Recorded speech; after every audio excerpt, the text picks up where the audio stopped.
So, whenever you are ready, yep. So it's our 20th anniversary in our annual review in 1987. It said that Carmen Booth had been involved in the in the campaign in this school over 20 years ago. So tell us a little about how you got involved in the campaign, and we'll talk about that a little bit. Yeah, it was all to do with the All Equal campaign that started out.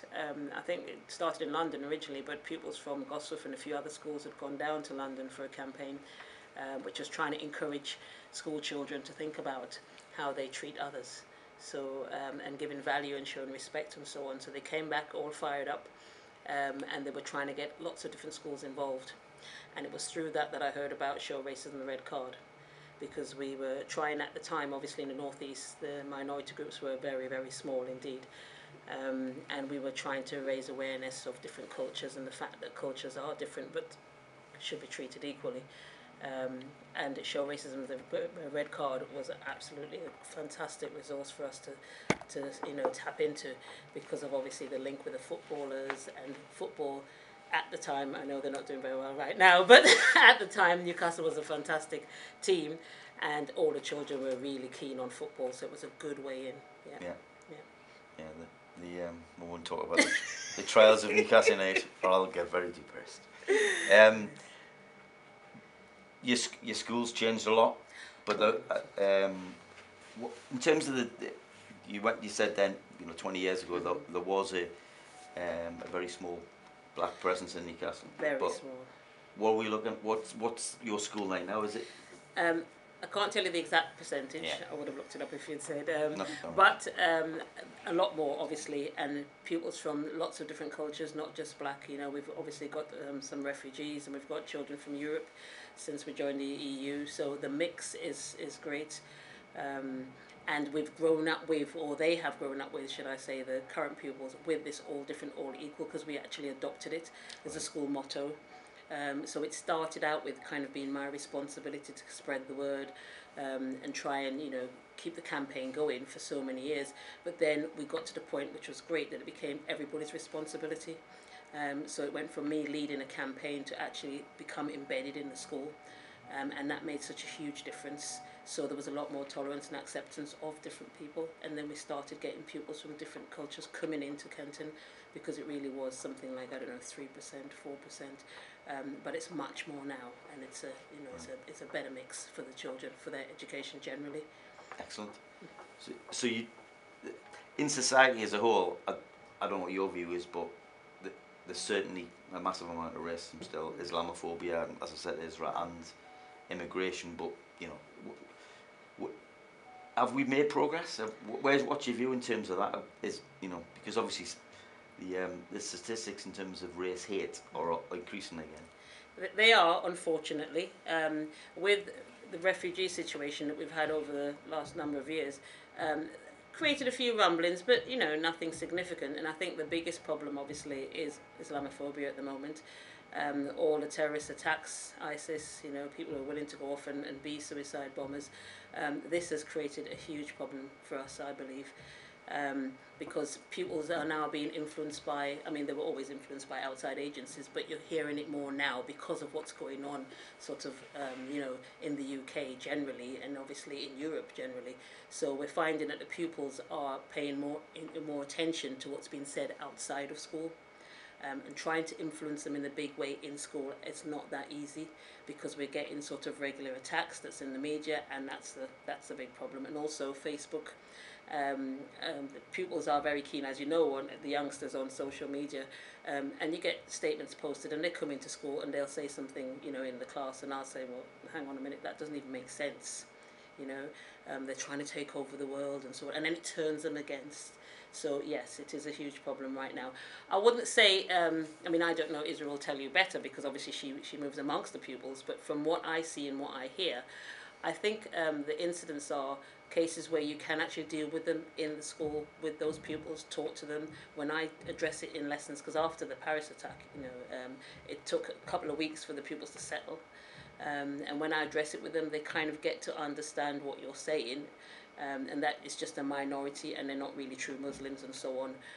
but then they go away from that and they're hearing it outside, and even in some families and so on, because they come in and say, you know, in my neighbourhood this would happen, and so it's kind of like a battle again, but not in the same way, and obviously with a difference because it's focused on Islam. Yeah, Isra, do a speech. What was your views on that? I thought it was great. It was good. I think it was the best way to do it, so that, you know, it's from their peers.